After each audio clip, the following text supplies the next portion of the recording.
7 de la mañana, 49 minutos. Gracias por seguirnos en el territorio ecuatoriano y desde cualquier parte del mundo a través de nuestras redes sociales. En Guayaquil se realiza el segundo taller dinámico que busca fortalecer las capacidades tanto de los técnicos del Ministerio de Inclusión Social como de las familias en temas de prevención de la violencia. Brindar herramientas de protección a las familias dentro del marco de la ternura y el afecto es el objetivo de las capacitaciones que reciben los técnicos del Ministerio de Inclusión Económica y Social, MIES. Esto nos permite llegar a la familia, no solo a los niños, a las niñas, a los adolescentes, sino a las mismas madres de familia, que de alguna u otra forma vivieron este abuso. En la metodología de educación popular justamente te plantean actuar para entender la realidad, reflexionar sobre nuestra realidad y luego actuar para transformar nuestra realidad. Los talleres Cuidado y Protección de las Familias incluye jornadas que buscan generar espacios de debate dentro de un enfoque de género. Considerando que el 91% de las personas que cuidan a niños y personas con discapacidad son mujeres. Es necesario saber que es sumamente importante que las familias también sean parte de esta voz y que tengan herramientas para esa prevención. ¿Cómo buscamos al miembro familiar, a la persona que está afuera, en este caso, digamos, a los chicos que están con drogas? ¿Qué podemos hacer para incluir a esa persona y sacar de donde está? Las capacitaciones se desarrollan en Durán, San Borondón y Guayaquil, usando una metodología de educación popular, en la que se analiza el aprendizaje de las familias a través de su entorno. Marlon Chica, Telediario. 7 de la mañana con 50 minutos. Nuestro invitado en esta mañana, como lo anticipamos, es Nicolás Espejo, experto en sistemas nacionales de protección de los niños, quien está en el Ecuador para asistir al seminario internacional llamado Legislar para proteger a la niñez. Gracias por aceptar esta invitación. ¿Cuáles son los temas clave en una legislación verdaderamente efectiva para proteger a las niñas? Buenos días, Eduardo. Gracias por la invitación. Mira, yo diría que lo importante de las reformas legislativas, y esto es una experiencia que hemos visto en distintas partes del mundo, es que hay distintos temas que tocan a la infancia. Los temas de responsabilidad parental, adopción, sistemas penales juveniles, ¿no? Alimentos, violencia, abuso sexual. Son muchísimos los temas. Lo importante es que toda esta legislación sea coherente. ¿Y cómo se hace que sea coherente esta legislación? Cuando tiene una visión de qué es lo que queremos conseguir en la vida de los niños desde que nacen hasta los 18 años de edad, ¿no? Mayor bienestar, mayor protección de sus derechos. Y eso implica entonces la importancia de que esas leyes sean coherentes, por ejemplo, con el Código de la Niñez y la Adolescencia de Ecuador, que fija un marco de acuerdo a la Convención de Naciones Unidas sobre Derechos del Niño, para que los principios de la Convención, su interés superior, la no discriminación, el derecho a vivir en familia, queden debidamente protegidos. Y que además esas leyes no sean solo un instrumento, por así decirlo, no es que solo haya leyes para proteger a los niños. Las leyes son importantes, yo soy abogado, sé que son importantes, pero son insuficientes. Si las leyes no van acompañadas de un sistema de protección integral, nacional, descentralizado, como de hecho fija el propio Código de la Niñez y la Adolescencia en el Ecuador, esas leyes pueden ser bien inspiradas, pueden ser coherentes, pero no van a lograr generar garantías, ¿no?, administrativas, financieras, de monitoreo en la vida concreta de los niños. Y por eso el desafío, creo yo, de Ecuador es avanzar en una reforma legislativa, pero que sea coherente con el código que ya tiene Ecuador y además que permita instalar en Ecuador un sistema de protección integral. Cuando yo le pregunto por aspectos clave de una legislación, me refiero a cuáles son las disposiciones de carácter legal y de la suficiente jerarquía como para verdaderamente hacer de esto una prioridad del conjunto del Estado y, por cierto, crear una cultura hacia la sociedad en su conjunto. Y se lo digo porque iniciamos el noticiero de esta mañana hablando de economía. A nadie en medio de esa conversación se le ocurre, a mí tampoco, hablar del estado de la niñez. Se dice que verdaderamente el grado de desarrollo de una sociedad se puede medir por el estado de sus niños y de sus ancianos. ¿Qué tanto la sociedad se hace cargo y responde a las necesidades de estos dos grupos de edades? Nadie trae a esto a colación. y sin embargo termina siendo el tema de fondo y el tema de permanente expresión de necesidad y deseos en cuanto al rol del Estado, por supuesto, y a las metas de la sociedad. ¿Cuáles son las legislaciones que hacen falta o las piezas de esa legislación para convertir esto en un sistema nacional?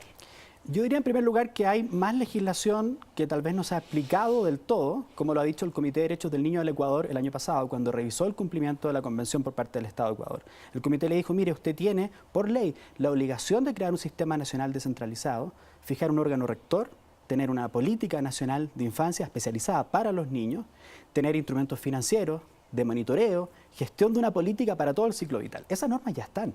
Entonces, esto es importante, ¿no? Porque hay una tendencia en muchos países de América Latina a que cuando las políticas no funcionan, vamos a cambiar las leyes, ¿no?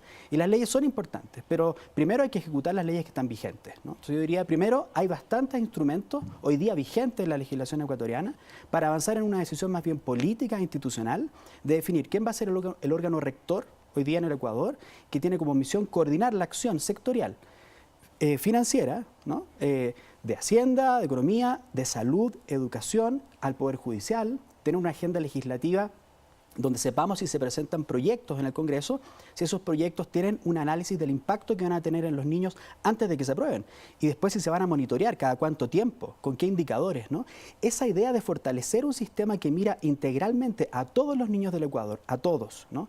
Y en el nivel local y a nivel más nacional, es una cuestión pendiente. Luego, efectivamente, hay que hacer ajustes legislativos. Todos los países tienen que hacer esto. Por ejemplo, una más clara prohibición del castigo corporal en el hogar, ¿no? Que la violencia no es una forma de educar, ¿no? Que no es una forma... Pero esto ya tiene que ver con la creación de cultura. Por cierto. Porque lo que tenemos son, para decirlo de una manera un poco brutal, tenemos sociedades que producen problemas y un Estado que corre, siempre en déficit, Así es. que corre para solucionarlas. El problema está en la participación y corresponsabilidad. Así es. ¿También hace falta legislación para ello? Sí, yo creo que ahí sí, aunque yo pienso que esos son instrumentos más de política pública principalmente. Es decir, por ejemplo, el comité le decía al Comité de Derechos del Niño del Ecuador el año pasado, ¿dónde está su política nacional sobre la infancia especializada? Porque ¿qué hace un instrumento de política? Dice, primero yo prevengo vulneraciones a los derechos, ¿no? Significa entonces que tengo que pensar cómo transformo patrones culturales, como por ejemplo la violencia contra los niños, el abuso sexual, el castigo corporal. ¿Cómo yo garantizo que el sistema educacional no solo es acceso, sino calidad de la educación, ¿no? ¿Cómo yo garantizo que si un niño tiene, por ejemplo, una dificultad de salud mental, entonces las prestaciones de salud mental van a estar ahí? Y entonces tengo que activar que el sistema educacional genere más expertos, ¿no?, en salud mental para tener entonces después prestaciones de salud mental. Toda esa visión es muy holística, es muy interdependiente y alguien tiene que sentarse intersectorialmente a decir, bueno, ¿qué vamos a hacer?, ¿no? Entonces yo creo que la legislación fija marcos. Yo entiendo que esos marcos, la mayoría están. Ecuador ha ratificado la Convención de los Derechos del Niño. Hay que hacer ajustes, por ejemplo, en materia de adopción, se pueden modificar algunas normas. Insisto, creo que, por ejemplo, prohibir toda forma de castigo corporal es muy importante. Yo creo que se pueden avanzar en algunos ajustes legales, pero yo, desde mi perspectiva, la experiencia que yo he visto en otros países, incluso América Latina, pero también Europa, África, el sudeste asiático, es que la gran transformación es cuando el Estado dice, ok, nos vamos a sentar acá, todos somos responsables en el Estado, el Poder Judicial, el Legislativo y el Ejecutivo, hacemos un plan, tenemos una visión de largo plazo. ¿Dónde quiere estar Ecuador, por ejemplo, el año 2030 con los niños? ¿Cuál va a ser el indicador de salud, educación, acceso a la justicia y erradicación del abuso sexual, por ejemplo, a ese año? Y alguien tiene que medirlo y alguien tiene que comenzar a actuar. Y alguien tiene que proponer esas metas para que la sociedad en su conjunto, los actores sociales, políticos, todos coincidan con aquello, ¿no? Sí, incluidos los niños, ¿no? Incluidos los niños. La opinión de los niños que tienen, por ejemplo, sobre su percepción sobre la migración, por ejemplo. Yo sé que esto es un fenómeno importante hoy día en el Ecuador, ¿no? A propósito del desplazamiento. ¿Cómo ven los niños, ¿no?, que lleguen otros niños de otros países a su escuela? ¿Cómo los niños entienden lo que pasa con el abuso sexual? Todas estas informaciones, todas estas opiniones informan la política y la hacen más pertinente para ellos. Y uno se encuentra con varias sorpresas cuando le preguntan a los niños cosas que no estamos viendo, ¿no? Por ejemplo, si fueron víctimas de un delito en los últimos 12 meses, por ejemplo, las encuestas de victimización. Y entonces vamos viendo a los niños no solo como eventuales adolescentes infractores de ley, sino también como víctimas ¿no?, de delitos.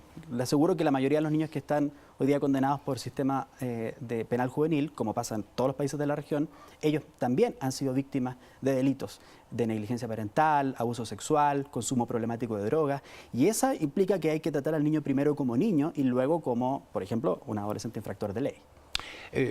La discusión en este momento es muy oportuna, dado que el enfoque del gobierno del presidente Moreno es un enfoque integral en esa línea de tiempo, en esa línea de edad. Es decir, se basa en un concepto, en el concepto de toda una vida. Obviamente luego en otras edades involucra otras intervenciones en otros grupos etarios, pero evidentemente es esta visión, no la de la intervención aislada, la de la ambulancia en emergencia que recoge al herido, se lo lleva y el contexto queda igual que antes. Esta visión de toda una vida, esta visión de tiempo, ¿puede traducirse verdaderamente en legislación y en políticas públicas? Porque el tema de la responsabilidad y corresponsabilidad institucional no termina de estar claro. Absolutamente, sí se puede. La experiencia comparada de países que han tomado la infancia como un factor central de la política pública es primero tener una imagen de cuál es el ciclo vital de los niños, ¿no?, de 0 a 18. ¿no?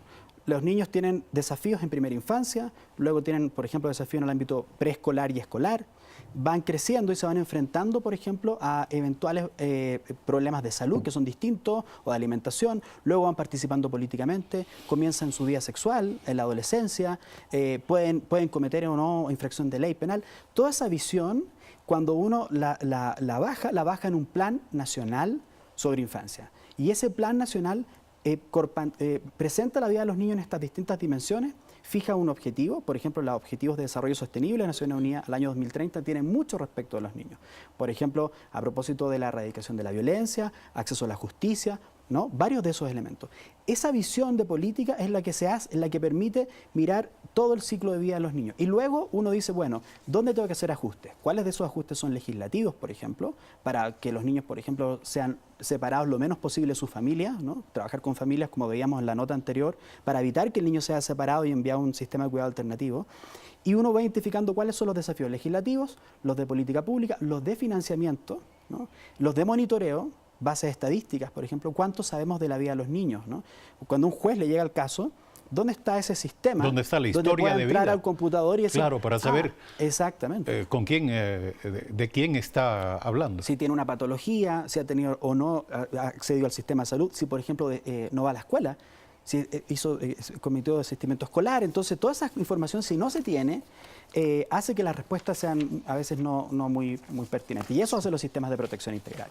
Muchísimas gracias por aceptar la invitación a este Eduardo. programa. Nicolás Espejo, experto en sistemas nacionales de protección de la niñez, presente en la ciudad de Quito para asistir a este seminario internacional Legislar para proteger a la niñez. Un tema de temas, un tema permanente.